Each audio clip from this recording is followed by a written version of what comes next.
تضامن حضرموت لم يهزم الشباب فقط، بل هزم المستحيل، وأثبت أن الحلم اليمني لا يموت مهما اشتدت العواصف.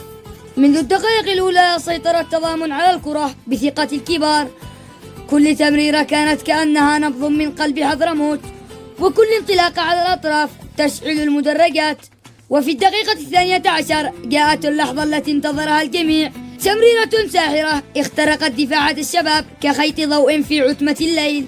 كرة بالكعب تهاوت في الشباك كأنها قبلة من القدر.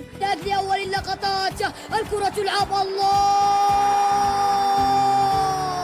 هدف التاريخ، يا ممدوح، يا سلام على اللمسة، هدف من كوكب الإبداع. لتعلن عن هدف أيقونيا سيبقى محفورا في ذاكرة كل يمني. ذاك الهدف رسالة إلى الخليج كله أن الكرة اليمنية ما زالت حية، وأن أبناء حضرموت قادمون من مدرسة الإبداع لا من مقاعد الانتظار.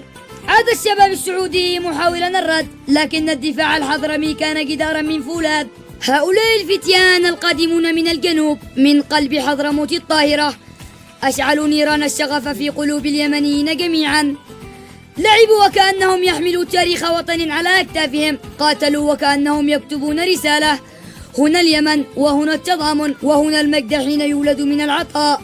كل كرة مرت كانت تجد قلبا يمنيا يقاتل حتى الرمق الأخير.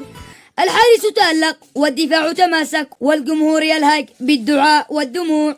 حين صفرت النهاية لم تكن النتيجة 2-0 فقط، بل كانت قصة وطن قاوم بالإصرار وفاز بالحب وانتصر بالروح.